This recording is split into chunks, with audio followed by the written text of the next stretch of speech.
The morning sun hadn't yet burned through the fog when Rebecca Hartwell heard the voice again, sharp, entitled, echoing across the water like fingernails on a chalkboard. "This is private HOA property. You are trespassing." Rebecca, 47, a retired Coast Guard lieutenant commander with 23 years of maritime law enforcement behind her, stood barefoot on the rocky shore she inherited from her grandfather. The same shore where she'd learned to skip stones as a child. The same shore where Linda Pemberton, self-appointed HOA Beach Committee chair, had been harassing her for 6 straight months. 6 months of citations. 6 months of threats. 6 months of a woman who had no idea that the exhausted veteran she was tormenting held a special deputy commission from the county sheriff and had spent the last 4 weeks documenting every single violation Linda herself had committed. But this morning, everything was about to change. Where are you from? Tell us in the comments below. And if you're loving this story, hit that like button and subscribe for more. Now, let's see exactly how this unfolded. This is a story in 3 parts. The violation that pushed a good person too far, the confrontation where power shifted completely, and the resolution where justice was finally served.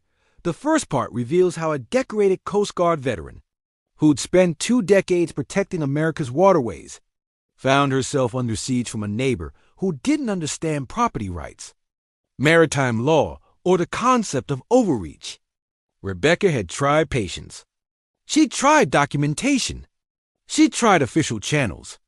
But Linda Pemberton, drunk on the minor authority of an HOA board position, escalated from warnings to harassment to actual interference with federal waterway access. The breaking point came when Linda didn't just threaten, she acted.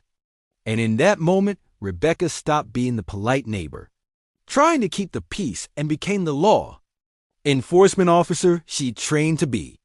Second part exposes the confrontation, where Linda discovered she'd been picking a fight with someone who understood jurisdiction better than most lawyers.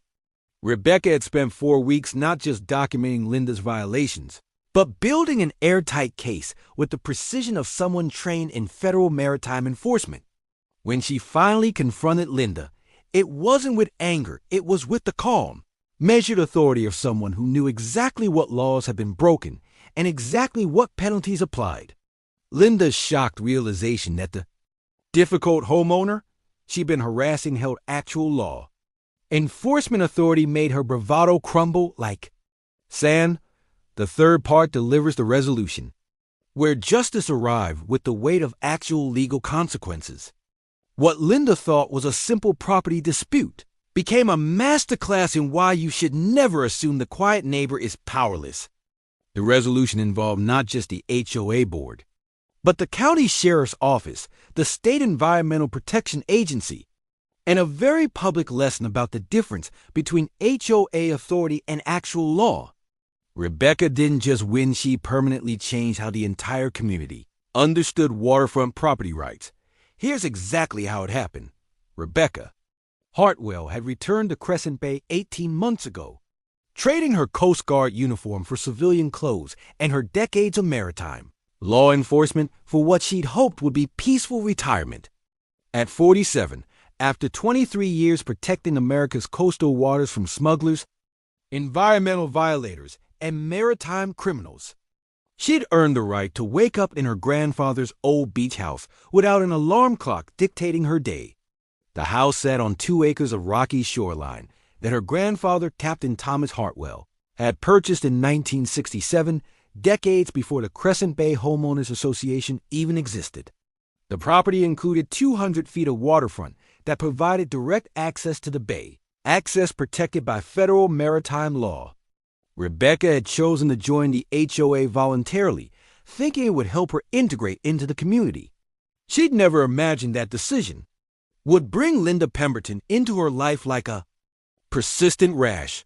The first incident happened on a Saturday morning in late March.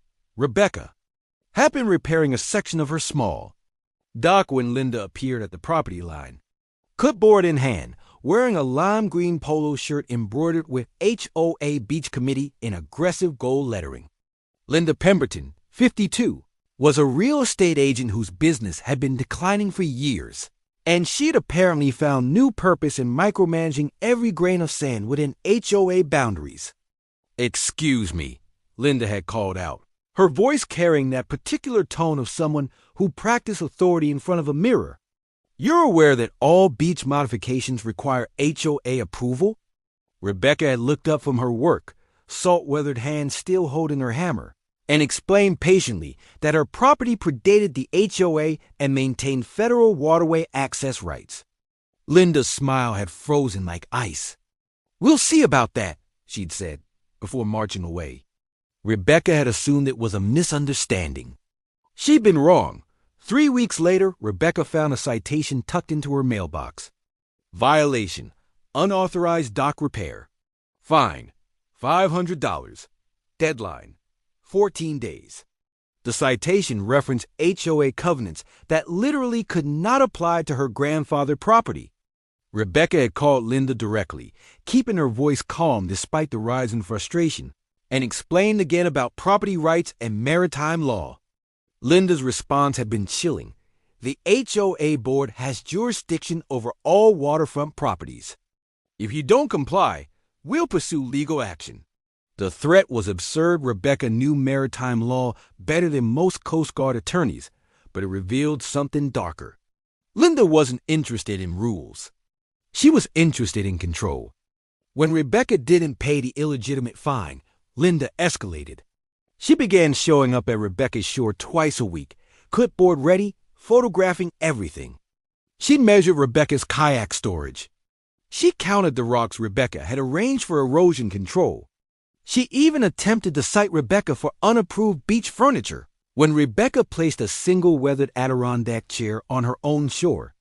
Each citation was more aggressive, more invasive, more divorced from actual authority. The breaking point arrived on a humid morning in mid-September. Rebecca had been teaching her 10-year-old niece Emma how to identify tidal pools when Linda's voice cut across the beach like a siren. "This is private HOA beach. Remove that child immediately." Emma had looked up, confused and frightened. Rebecca felt something crack inside her chest, not anger, but clarity. Linda wasn't just harassing her anymore. She was frightening a child on private property. Rebecca had stood slowly, placing herself between Linda and Emma, and spoken in the command voice she'd use when boarding suspicious vessels in international waters. "This is my property. Leave. Now." Linda had actually laughed. "I'm calling the police for trespassing. Both of you." She pulled out her phone with theatrical flourish. Rebecca had walked Emma back to the house, her niece's small hand trembling in hers, and made a decision. The time for patience was over. Rebecca had tried the official route first, naturally. She filed a formal complaint with the HOA board, complete with property deeds, maritime law references, and documentation of Linda's harassment. The board consisting of Linda's tennis partners and a retired accountant who owed Linda a favor had dismissed it without discussion. She contacted a lawyer who confirmed what she already knew. Her property rights were airtight, but fighting the HOA in court would cost tens of thousands and take years. She'd even driven to the sheriff's office, hoping for intervention. Deputy Marshal had been sympathetic but clear. "It's a civil matter, ma'am. We can't get involved in HOA disputes." He paused, looking at her with recognition. "Wade Hartwell? Rebecca Hartwell? Coast Guard?" When she nodded, his expression had shifted. "You still hold that special deputy commission, don't you? From when you worked the smuggling task force?" Rebecca had blinked. She'd forgotten about that. 10 years ago, the county sheriff had deputized her to provide expert maritime testimony in a major smuggling case. The commission had never been revoked.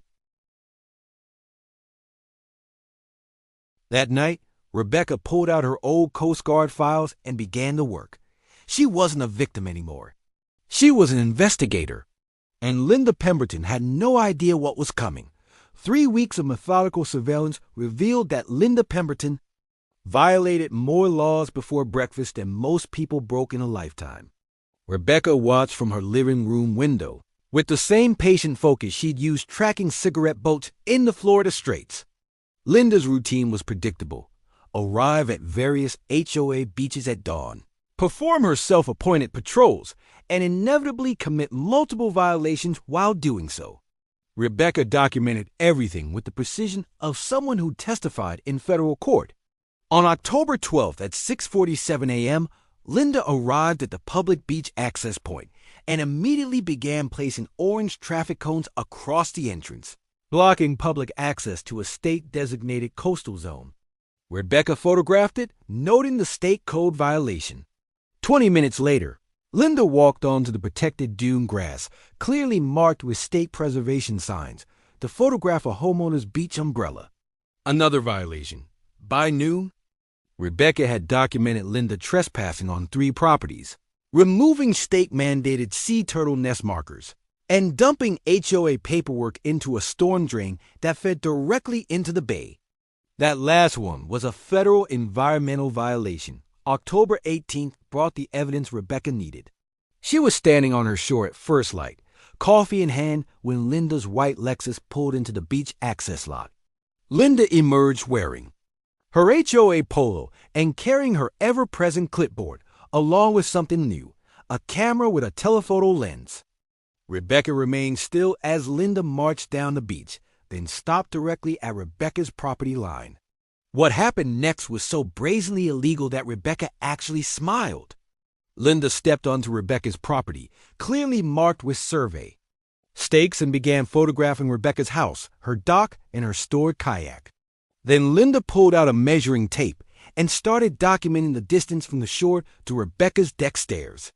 She was literally conducting an inspection of private property without permission or authority. When Linda's foot touched the first step of Rebecca's dock, Rebecca moved.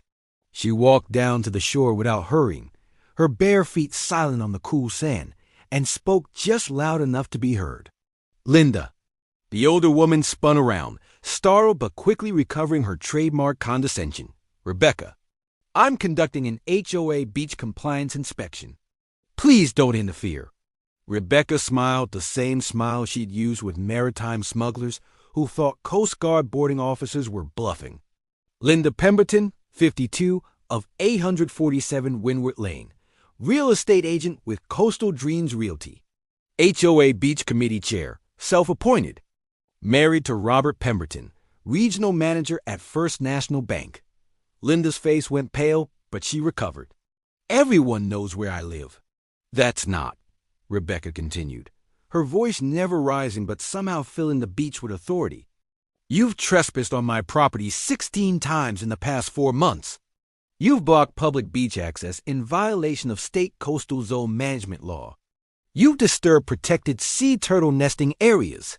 You've illegally dumped waste into a federally protected waterway. And just now, you committed criminal trespass by stepping onto my private dock without permission. Linda's clipboard slipped slightly in her hands. You have no authority to. Rebecca pulled out her wallet and displayed her special Deputy Commission, the gold badge catching the morning sunlight. Rebecca Hartwell, Special Deputy, County Sheriff's Office. Sworn maritime law enforcement officer with federal jurisdiction over coastal violations. I've been documenting your activities for 3 weeks, Linda. Every violation, every trespass, every illegal action you've taken while playing HOA enforcer. The color drained from Linda's face like water from a sinking ship. That's not, you can't use that for. Rebecca took 1 step forward, and Linda actually flinched. Here's how this works. You have 2 options. Option 1, I file my report with the county sheriff, the State Environmental Protection Agency, and the Federal Coastal Zone Management Office. You'll face criminal trespassing charges on multiple properties. Civil penalties for environmental violations starting at $10,000. Possible federal charges for dumping into protected waterways. The HOA will be named in the lawsuit for enabling your actions. Your real estate license could be suspended pending investigation. And I'll personally testify in every single proceeding. Linda's mouth opened and closed like a beach fish. Or, Rebecca pulled out her phone and showed Linda the folder of documented evidence. 147 photographs, video footage, GPS tag locations, timestamp violations. Option 2. You resign from the HOA board immediately. You issue a written apology to me and every other homeowner you've harassed. You personally pay for the restoration of the dune grass you damaged. That's $3,200 according to the state environmental restoration guidelines. You draft in the HOA. Board adopts new beach access policies that comply with actual state and federal law. And you never ever set foot on my property again. Linda was shaking now, her clipboard trembling. I can't, just the board won't. Rebecca's voice dropped to the command tone that had once made Coast Guard recruits snap to attention. The board will do exactly what I tell them when they see this evidence and realize their HOA is facing a federal environmental lawsuit. You're not the authority here, Linda. You never were. You've been playing pretend with rules you don't understand, harassing people who knew better than to fight you, until you made the mistake of picking on someone who actually knows the law. Linda tried one last time. This is harassment. I'll call. Rebecca held up her phone. Call who? The police? I am the police, Linda. The sheriff's office. The Coast Guard. Federal Maritime Law Enforcement. Who exactly do you think is going? To save you? The silence stretched between them like deep water. Finally, Linda whispered, What do you want me to do? Rebecca pulled out a pre-written document. She'd known this moment was coming. Signed this acknowledgement of violations. Transfer the $3,200 for environmental restoration into the state coastal fund within 48 hours. Submit your resignation letter to the HOA board by 5 p.m. today. The written apologies will be drafted under my review and delivered within 1 week. Linda's hand shook as she took the pen Rebecca offered. And if I refuse? Rebecca's smile was colder than Atlantic winter water. Then I make one phone call, and your life becomes a legal nightmare that will cost you your business, your reputation, and possibly your freedom. Your choice, Linda. But choose now. Linda signed. Her signature was barely legible, scratched across the page like a drowning person's last handhold. Rebecca watched her walk back to her Lexus, shoulders slumped, clipboard dangling forgotten from one hand. As the white car disappeared down the coast road, Rebecca stood on her shore, her property, her legally protected waterfront, and smiled for the first time in months. The war wasn't over, but this battle had been won by someone who'd spent 2 decades learning exactly how to fight. 40-8 hours later, Rebecca sat in the packed community center as the emergency HOA board meeting descended into chaos. Linda Pemberton's resignation letter had been brief and devastating. Effective immediately, I resigned from all HOA positions due to legal compliance concerns.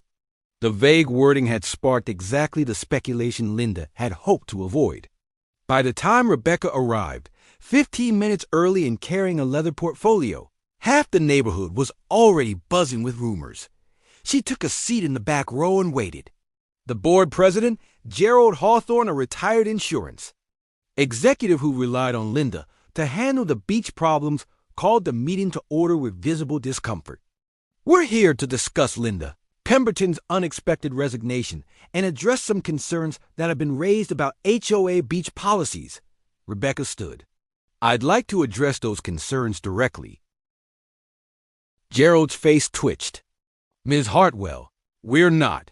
Rebecca walked to the front of the room and connected her laptop to the projector without asking permission.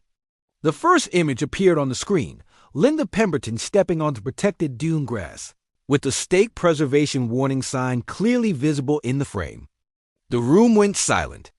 For the past 6 months, Rebecca began, her voice carrying the calm authority of someone briefing a military command. Linda Pemberton has been operating under the false assumption that HOA authority supersedes state and federal law. It doesn't. Click. Next image. Linda blocking the public beach access with traffic cones. This is a criminal violation of state coastal zone management law. Public beach access cannot be restricted by private entities. Click. Linda's foot on Rebecca's dock. This is criminal trespass on private property. My property documented 16 separate times. The room erupted.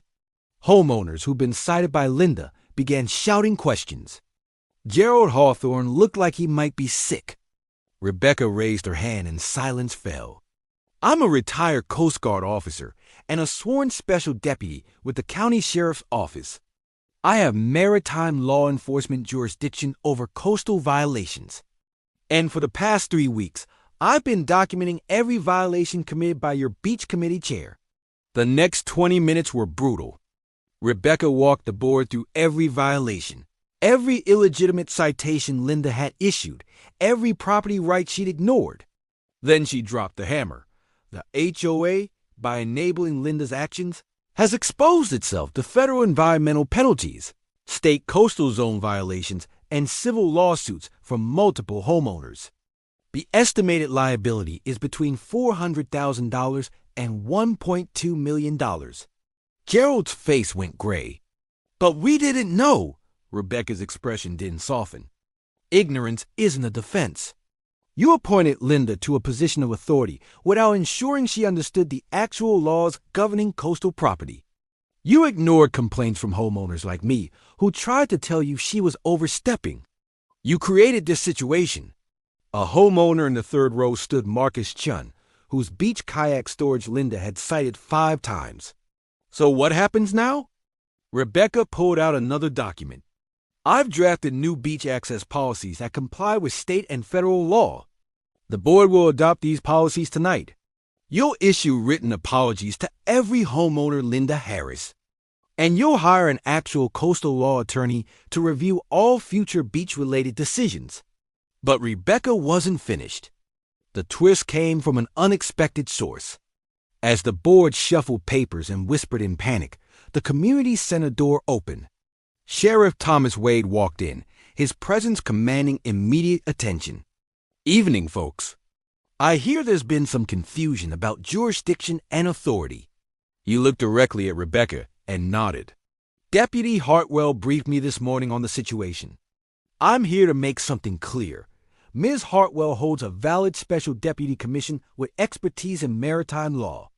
Her documentation of violations on HOA property is legally sound, and my office will be coordinating with state environmental protection on the violations she's identified. The room erupted again. Gerald practically collapsed. Sheriff, we had no idea. Wade held up his hand. The HOA will cooperate fully with Ms. Hartwell's remediation plan. Linda Pemberton has already transferred the required funds for environmental restoration. If the board fails to adopt proper policies tonight, my office will recommend the state attorney general investigate HOA operations for systematic civil rights violations regarding beach access. The vote was unanimous. The new policies passed without discussion. Gerald Hawthorne, his hands visibly shaking, personally apologized to Rebecca in front of the entire assembly. Ms. Hartwell, on behalf of the board, I deeply regret. Rebecca cut him off with a raised hand. Save it, Gerald. Just follow the law from now on. She packed up her laptop and walked out, leaving the board to figure out how to notify 97 homeowners that most of Linda's citations over the past 2 years had been illegitimate. The hallway outside was crowded with homeowners wanting to thank her, ask questions, share their own Linda stories. Rebecca answered patiently, but her mind was already moving forward. Marcus Chun caught her at the door. You could have buried them. Filed federal charges, sued the HOA into bankruptcy. Why didn't you? Rebecca looked out at the parking lot, where the evening sun was painting the bay in shades of gold and amber. Because I didn't move back here to destroy a community. I moved back here to live in peace. Sometimes the point isn't maximum punishment. It's making sure everyone understands the rules, so we can all coexist. 2 months later, Rebecca sat in her restored Adirondack chair on her shore, watching the December sun set over water that legally, historically, and absolutely belonged to her property. The new HOA beach policies have been printed on laminated cards and posted at every access point. Linda Pemberton had quietly moved away. Her real estate license hadn't been suspended. but her reputation had evaporated like morning fog. The environmental restoration of the dune grass was thriving, tended by volunteers who'd learned about coastal ecology in the process. Emma visited every weekend now, no longer afraid to explore the tidal pools. The HOA had hired a coastal law attorney who'd immediately identified 17 other policy violations and corrected them. And Rebecca's shore, her grandfather's shore, her childhood shore, was finally peacefully, undeniably hers. She'd spent 23 years protecting America's waterways from threats both foreign and domestic. Turns out, she thought with a small smile that sometimes the biggest threats came from clipboard-wielding neighbors who forgot that authority without knowledge is just noise. Rebecca had learned long ago that real power comes not from making threats, but from knowing exactly what laws protect you and exactly how to use them. As the sun touched the horizon and the first stars emerged over the bay, Rebecca raised her coffee mug in a silent toast. Justice, whether delivered at sea or on shore, always felt the same, like coming home. Across the country in Boulder, Colorado, retired Army Corps of Engineers Colonel Sarah Martinez was reviewing her property survey when her HOA president demanded she remove the creek restoration project on common land. Sarah smiled, same smile that had preceded her classified environmental remediation projects, and pulled out the federal wetlands protection map she personally updated. "This isn't common land," she said quietly. "It's a federally protected waterway, and you just threatened to damage it. Let me introduce you to the Environmental Protection Agency." The president went pale as Sarah pulled out her phone. But that's a story for another time.